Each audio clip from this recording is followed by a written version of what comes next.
رابعہ بصری رحمتہ اللہ علیہ کو دنیا سے گئے ہوئے 1200 سال ہو چکے ہیں، لیکن ان کا نام آج بھی زندہ ہے، رابعہ بصری۔ گلگت کی عورتوں کو بھی پتہ ہے رابعہ بصری کوئی بڑی اعلیٰ درجے کی خاتون تھی، پنجاب کی عورت کو بھی پتہ ہے، عرب کی عجم کی عورتوں کو پتہ ہے رابعہ بصری نہ کوئی شہزادی تھی، نہ کوئی ملکہ تھی، نہ کوئی وہ خوبصورت تھی، نہ کوئی خاندانی تھی، بلکہ عورت ہونے کے لحاظ سے ہر عیب اس میں تھا۔ خاندان اچھا ہونا چاہیے تو وہ غلام تھی، باندھی تھی، شکل اچھی ہونی چاہیے تو وہ بدصورت تھی، کالی تھی۔ تو چلو شکل پہ کیسی ہو، خاندان کیسا، اولاد کے قابل تو ہو۔ رابعہ بصری اولاد کے قابل بھی نہیں تھی، بانجھ اس کو کہتے ہیں، جو عورت اولاد کے قابل نہ ہو اس کو اردو میں بانجھ کہتے ہیں، عربی میں عقیم کہتے ہیں، آپ کی زبان میں بھی کچھ کہتے ہوں گے، ہیں شونی تھی۔ تو اب بتاؤ، عورت ہونے کے لحاظ سے کوئی چیز ہے؟ شکل، پہلا تاثر شکل والی، دوسرا تاثر خاندان غلام، تیسرا تاثر اولاد کے قابل نہیں، بانجھ ہے، شونی ہے۔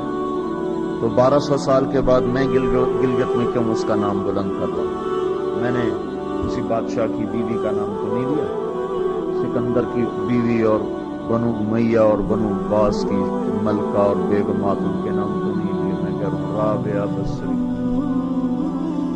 ان کی عادت یہ تھی وہ روزانہ عشاء کی نماز کے بعد غسل کر کے کپڑے بدل کے اپنے خامن سے پوچھتی آپ کو میری ضرورت ہے؟ اگر وہ کہتے کوئی نہیں ہے تو پھر پوچھتی مجھے اجازت ہے؟ کہتے اجازت ہے تو پھر مصلے پہ کھڑی ہو جاتی ہے اور فجر کی نماز تک مصلے پر کھڑی رہتی تھی۔ ان کا خامن جلدی فوت ہو گیا، جوانی میں ہی بیوہ ہو گئی۔ تو حسن بصری بصرہ کے امام، کیا سارے مسلمانوں کے امام تھے، وہ خود آئے، خود چل کے آئے کہ میں آپ سے شادی کرنا چاہتا ہوں۔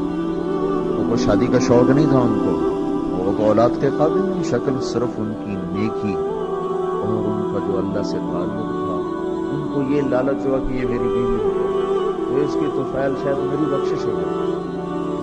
تو ان کے پاس آئے، کہنے لگے رابعہ میں آپ سے شادی کرنا چاہتا ہوں، خود پیغام لے کر۔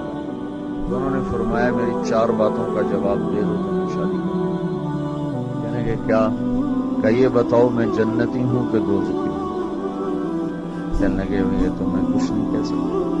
اچھا یہ بتاؤ جب اللہ تعالیٰ قیامت میں اعمال نامے اڑائے گا، کسی کے سیدھے ہاتھ میں آئے گا، کسی کو الٹے ہاتھ میں، میرے سیدھے ہاتھ میں آئے گا کہ الٹے ہاتھ میں؟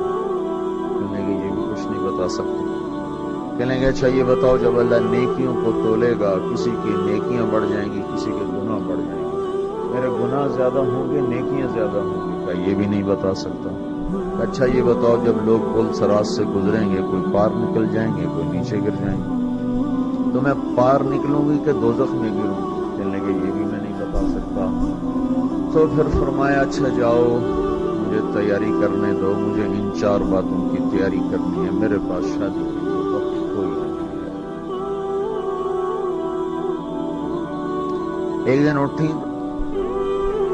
سالن پکانے کے لیے سالن دیکھا تو پیاز کوئی نہیں، اب پیاز کاٹ کے ہانڈی میں ڈالا جاتا ہے۔ اب پریشان بیٹھی ہیں، نہ کوئی بیٹا، نہ بیٹی، نہ خامد، نہ بھائی، نہ کوئی خادمہ۔ اب سوچ میں پڑی پیاز کہاں سے لوں؟ اوپر سے ایک چیل اڑتی ہوئی جا رہی تھی، اس کے پنجوں میں پیاز تھا۔ جب وہ اوپر آئی ہے تو اس کے پنجے چھوٹے اور پیاز سیدھا رابعہ بصری کی گود میں۔ اور جو ہم سے دوستی لگاتے ہیں، ہم پرندوں کو ان کا خدمت گزار بنا دیتے ہیں۔ جو اللہ سے دوستی لگا لیتے ہیں، اللہ دنیا ان کے لیے مسخر کر دیتے ہیں، اللہ دنیا ان کے پاؤں میں ڈالتے ہیں۔ جب ان کا انتقال ہوا، رات کو ان کا انتقال، تو اپنی خادمہ سے کہا بس 2-4 آدمی بلا کے مجھے جلدی سے دفن کر دو، کسی کو نہ بتاؤ، صبح لوگوں کو بتا دینا، اور مجھے کفن دینا میری اسی وہ اس چادر میں جس میں میں تہجد پڑھا کرتا تھا۔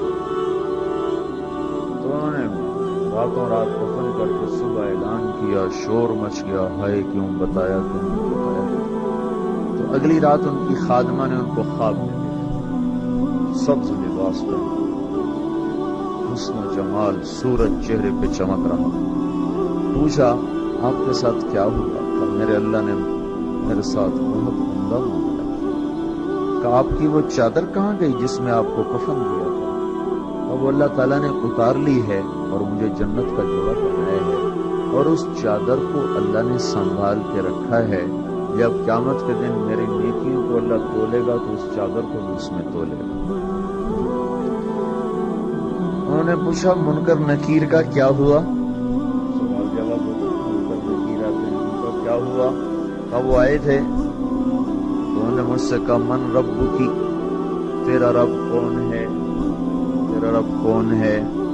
تو میں نے منکر نکیر سے کہا جس اللہ کو 40 سال نہیں بھلایا اس کو 4 ہاتھ زمین کے نیچے آ کر میں بھول جاؤں گی۔ یہ نہیں کہا ربی اللہ ہے، بلکہ ان کو یوں کہا کہ جس رب کو 40 سال میں نہ بھلا سکی اس کو 4 ہاتھ زمین کے نیچے آ کر میں بھول جاؤں گی۔ تو منکر نکیر نے کہا اب اس کا آگے کیا حساب لینا، چلو بھائی واپس چلو، چلو بھائی واپس چلو۔